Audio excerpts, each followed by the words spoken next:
It's Thursday, 14 November. Welcome to the President's Daily Brief. I'm Mike Baker, your eyes and ears on the world stage. Let's get briefed. We're starting today with significant news out of the Middle East. Iranian sources told Sky News Arabia that the regime is holding off on any military response to Israel, reportedly in anticipation of negotiations with soon-to-be President Trump. We'll have those details coming up. Later in the show, a major update on the White House leak involving Israeli plans to strike Iran, with a CIA official now under arrest over the intelligence breach. Plus, Ukrainian security services reportedly orchestrated a car bomb attack in Crimea, killing a high-ranking Russian naval officer accused of war crimes. And in today's Back of the Brief, President-elect Trump and President Biden met yesterday to discuss the transition of power. We'll break down what was discussed in their meeting. But first, today's PDB Spotlight. It appears Donald Trump's imminent return to the U.S. presidency is already giving America's adversaries pause. In a surprising development out of Iran, senior sources inside the Islamic regime told Sky News Arabia on Wednesday that they've decided to postpone their planned third ballistic missile attack on Israel. Now, the calculus reportedly changed with Trump's victory, and now it appears the mullahs are hoping to potentially strike a deal with the president-elect when he returns to the Oval Office in January, that is, if Trump is open to a discussion. I want to stress that few details are known at this time, and other sources have yet to corroborate the information. The Iranian sources simply told Sky News, quote, "The Iranian response against Israel is postponed until negotiations with President Trump begin." Reports in Iranian media say that Trump's victory has left the regime feeling uneasy. As a reminder, Iran launched a barrage of more than 180 ballistic missiles at Israel on October 1st. That was their second direct attack on Israel, following a similar missile and drone bombardment in April. Both attacks were rendered largely ineffective by Israel's sophisticated missile defense systems. Israel responded with targeted strikes on critical Iranian military infrastructure on the 25th of October, dealing a significant blow to Iran's drone and missile programs, along with their air defense network. Leaders in Tehran have been rattling the saber ever since, promising a larger retaliation against Israel involving more advanced missile systems. However, Iran went quiet on the subject shortly after last Tuesday's presidential election, which by all accounts, they thought Trump would lose. As for Iran's hopes for negotiation with Trump, there remains, well, let's put it this way, a lot of uncertainty. As we discussed on yesterday's PDB, Iranian President Masoud Pezeshkian signaled Monday a desire to engage in diplomacy when Trump returns to office, likely fearing the impact that Trump's promised maximum pressure campaign against the regime will have on their fragile economy. Whether or not Trump is prepared to negotiate with a regime that, well, has spent years trying to assassinate him remains to be seen. While he's taken a hardline approach, the president-elect has also said he believes he can strike a better deal with Iran than former President Barack Obama did with the 2015 nuclear agreement. We should note, the revelations from Sky News Arabia followed a statement on Tuesday by Israeli Prime Minister Netanyahu that was addressed directly to the Iranian people. He said that it would be economic suicide for Iranian leaders to move forward with another direct attack on Israel, saying, quote, "It would simply cripple Iran's economy." Iran's economy has suffered under sanctions on their oil exports, and the regime has lost a great deal of public support. Netanyahu estimated that Iran's October 1st missile attack cost the regime roughly $2.3 billion, money that he said they could have invested in their domestic budgets. Netanyahu continued saying, quote, "There is one force putting your family in grave danger, and that would be the tyrants of Tehran. That's it." Netanyahu added that if there is one thing the mullahs fear more than Israel, it is the people of Iran, saying, quote, "That's why they spend so much time and money trying to crush your hopes and curb your dreams." Well, he's not wrong. The remarks, while clearly geared towards eroding support for the theocratic regime among Iranian citizens, can also be viewed as a thinly veiled threat to leaders in Tehran that if they strike again, Israel will seek to cause significant economic damage, likely by striking their oil interests.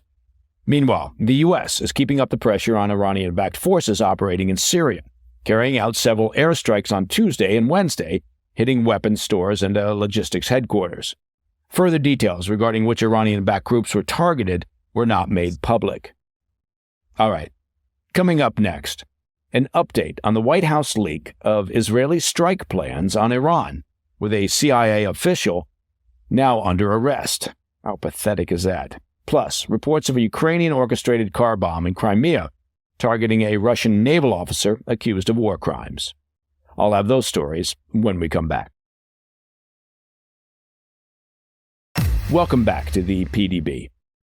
Sticking with the issue of Iran, U.S. authorities appear to have finally solved the mystery of who was behind the damaging leak of top-secret classified documents last month that detailed Israel's plans to retaliate against the Islamic regime.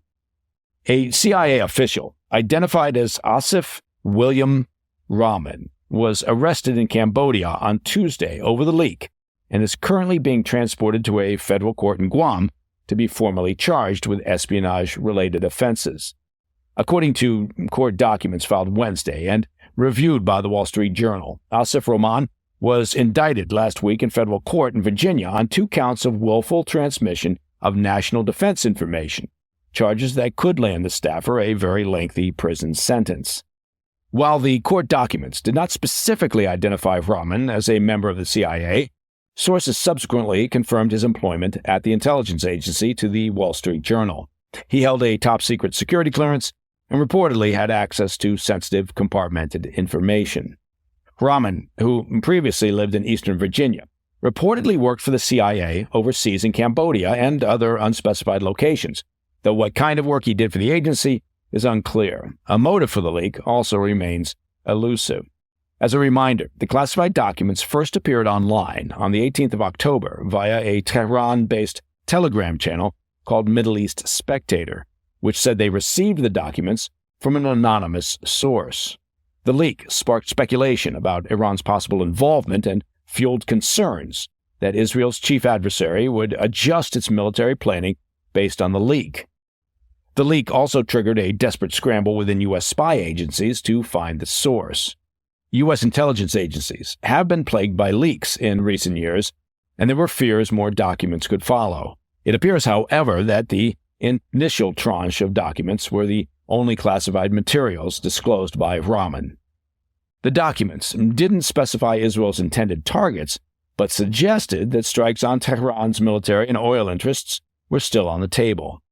Among other sensitive information, the leak included documents from the National Geospatial Intelligence Agency, or the NGA, because who doesn't love a good acronym, detailing the movements of munitions and Israeli Air Force exercises involving air-to-surface missiles.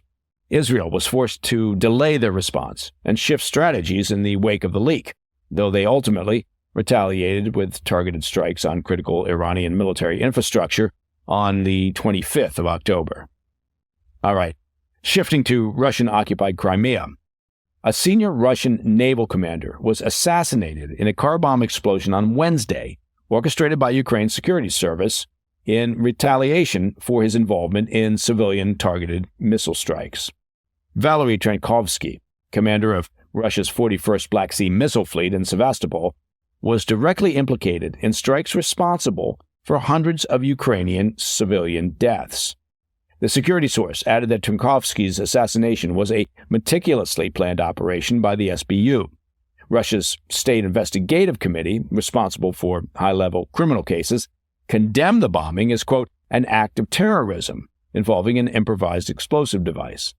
Initially, Russian authorities withheld Trenkovsky's identity. However, the Russian telegram channel Braza, with ties to state security, identified him as, quote, Valery T., describing him as Captain First Rank and the former Chief of Staff of the Black Sea Fleet's Missile Brigade.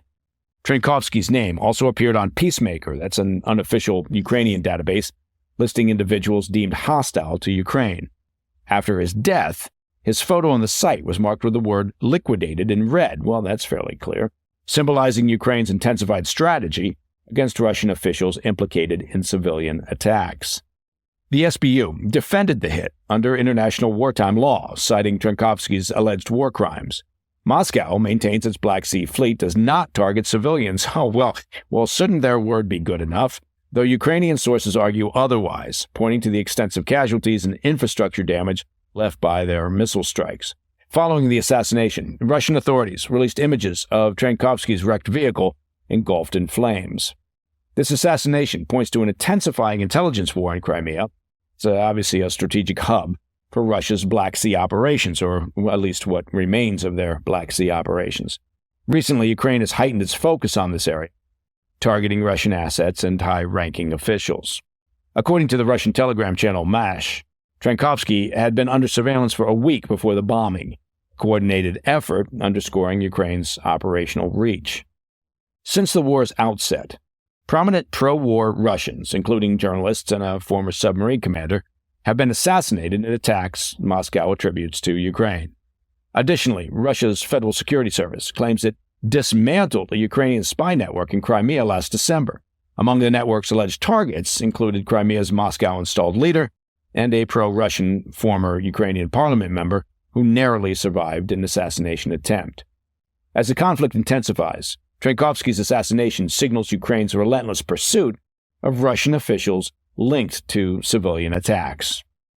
Okay, coming up in the back of the brief, Presidents Trump and Biden meet at the White House, and Trump officially announces his choice for Secretary of State. I'll have those details when we come back. In today's back of the brief, President Biden and President-elect Trump shook hands in the Oval Office on Wednesday, with Biden pledging a, quote, smooth transition after a, obviously, turbulent election season. The meeting brought back the tradition of a peaceful handover, a custom that Trump chose to forego in 2020. Biden spoke first, stating, quote, we'll make sure that you're accommodated in the transition. Trump, in turn, offered his thanks, stating, quote, politics is tough, but it's a nice world today, setting a cooperative tone. For the brief period that the press was allowed to observe, it was clear that this meeting set the stage for a respectful transfer of power. The meeting, which lasted approximately 2 hours, was attended by White House Chief of Staff Jeff Zients and incoming Chief of Staff Susie Wiles. In an exclusive phone interview with the New York Post, Trump later described the meeting as, quote, really good, mentioning that he and Biden had, quote, reconnected on vital matters such as the ongoing conflicts in Ukraine and the Middle East. Trump told the Post, quote, I asked for his views and he gave them to me, adding, quote, also, we talked very much about the Middle East. And likewise, I wanted to know his views on where we are and what he thinks, and he gave them to me. He was very gracious, end quote. Okay, as an aside, and I find this interesting, think how confused all those Democrat voters are now who listen to their political leaders, including President Biden and VP Harris, declare that Trump is a fascist, a Nazi, and an existential threat to democracy. And then a week after the election, Biden sits down with Trump and says, hey, all's good. We're going to be fine. I mean, at some point, you'd think the average citizen would chill out, realizing that most of what politicians say is hyperbole designed to get out the vote.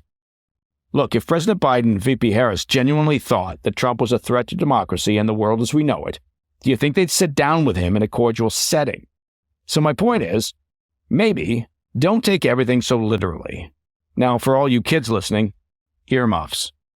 What I mean, folks, is learn the difference between shit and shinola. All right, shortly after departing the White House, Trump in a statement named Senator Marco Rubio as his selection for Secretary of State, adding another name to his growing cabinet selections. Rubio, a Florida Republican, has extensive foreign policy experience from his service on the Senate Intelligence and Foreign Relations Committees and has long championed a strong America on the world stage. In his statement announcing his pick, Trump praised Rubio as a, quote, highly respected leader and a, quote, powerful voice for freedom, signaling confidence that Rubio will safeguard national interests and reinforce U.S. alliances abroad. Trump's statement continued, adding, quote, I look forward to working with Marco to make America and the world safe and great again, end quote. Rubio, for his part, echoed Trump's vision on X, pledging to champion, quote, peace through strength and to prioritize American interests internationally. And that, my friends, is the President's Daily Brief for Thursday, 14 November. If you have any questions for me, please reach out at pdb@thefirsttv.com. And of course, to listen to the show ad-free, should you be so inclined, well, it's simple. Become a premium member of the President's Daily Brief by visiting pdbpremium.com. See, I told you it was simple. I'm Mike Baker, and I'll be back later today with the PDB Afternoon Bulletin. Until then, stay informed, stay safe, stay cool.